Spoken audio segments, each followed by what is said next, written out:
तो absolute path और relative path को समझने के लिए मैंने आपके लिए ये डिज़ाइन करके रखा हुआ है। तो इस पिक्चर में क्या क्या है ये मैं आपको एक बार में समराइज़ कर देता हूँ।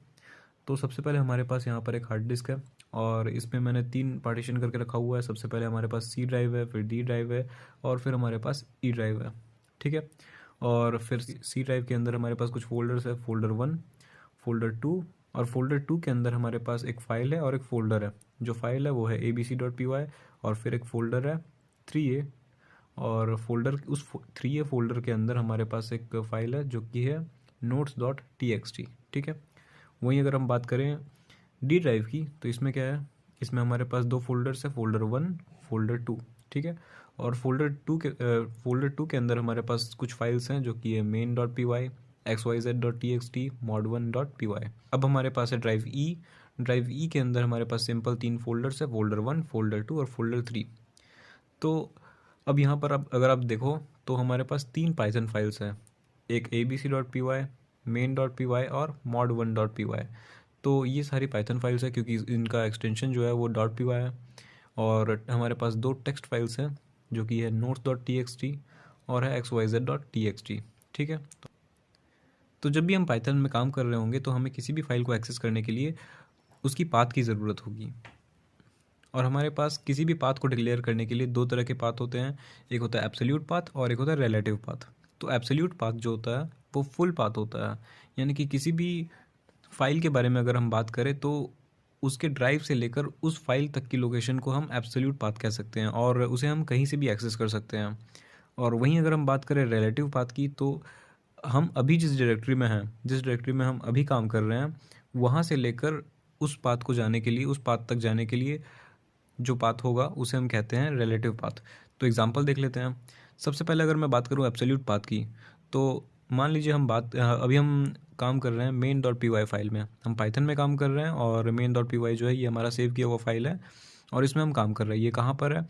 ये हमारे पास ड्राइव डी के अंदर फ़ोल्डर 2 के अंदर main.py फाइल जो है वो पड़ी हुई है।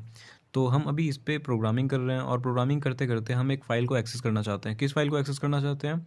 मान लेते हैं कि हम xyz.txt को एक्सेस करना चाहते हैं। तो उसके लिए हम जो पाथ लिखेंगे वो हम ये लिख सकते हैं, पहले ड्राइव डी में जाओ, उसके बाद फिर फ़ोल्डर 2 में जाओ और उसके बाद फिर फाइल को एक्सेस कर लो, xyz.txt जो है उसे एक्सेस कर लो। इस तरह से लिख सकते हैं। तो ये जो है वो हमारा एब्सोल्यूट पाथ हो गया। अगर हम कहीं पे भी काम कर रहे हों और ये पाथ अगर हम दें तो वो चल जाएगा। जैसे कि अगर मैं abc.py पे भी काम कर रहा हूँ तो अगर मैं इसे ये पाथ दूँ कि पहले ड्राइव डी में जाओ, उसके बाद फ़ोल्डर 2 में जाओ और उसके बाद XYZ को एक्सेस करो, तो वो एक्सेस कर लेगा। तो ये था हमारा एब्सोल्यूट पाथ। और अब बात करते हैं रिलेटिव पाथ के बारे में। तो रिलेटिव पाथ क्या होता है? सपोज़ करते हैं कि मैं अभी जिस फाइल में प्रोग्राम कर रहा हूँ वो है सी ड्राइव के अंदर सेकंड फ़ोल्डर के अंदर abc.py है। इस पे मैं काम कर रहा हूँ और इस पे प्रोग्रामिंग करते करते मुझे एक फ़ाइल को एक्सेस करना है जो कि notes.txt है। तो इस पे मैं क्या कर सकता हूँ, या तो मैं इसे एब्सोल्यूट पाथ दे दूँ कि पहले सी ड्राइव में जाओ, उसके बाद फ़ोल्डर 2 में जाओ, फ़ोल्डर 2 के अंदर जाने के बाद फ़ोल्डर 3a में जाओ और फिर फ़ोल्डर 3a के बाद तुम notes.txt को एक्सेस कर लो। ये काम मैं कर सकता हूँ। ये जो है फुल पाथ हो गया।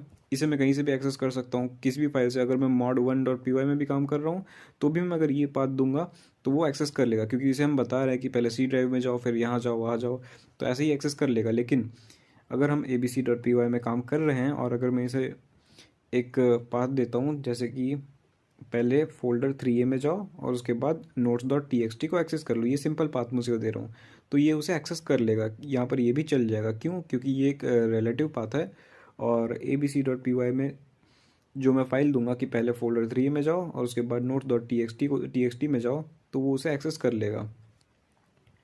ये था हमारा रिलेटिव पाथ। क्योंकि हम जिस फाइल में काम कर रहे हैं हम बस उसे इतना बता रहे हैं कि उस फाइल से लेकर जिस फाइल को एक्सेस करना है उसकी जो लोकेशन है वो उसका पाथ क्या है, बस हम उसे ये बता रहे हैं।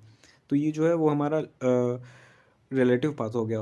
वहीं अगर मैं बात करूँ main.py है यहाँ पर और हमारे पास है xyz.txt, तो उसके पाथ में अगर मैं सिर्फ ये भी लिख दूँ कि xyz.txt बिना किसी फोल्डर को एक्सेस किए इधर उधर गए, मैं सिर्फ उसके पाथ में xyz.txt भी लिख दूँ तो भी चल जाएगा, क्योंकि हम उसे यहाँ पर एक रिलेटिव पाथ दे रहे हैं। ये उसे बस करंट डायरेक्टरी में चेक करेगा, यानी कि ये जिस फाइल में है, जिस लोकेशन में ये है main.py, उसी लोकेशन में ये चेक करेगा जब तक कि हम किसी ड्राइव का लोकेशन ना दे रहा हूँ, ठीक है।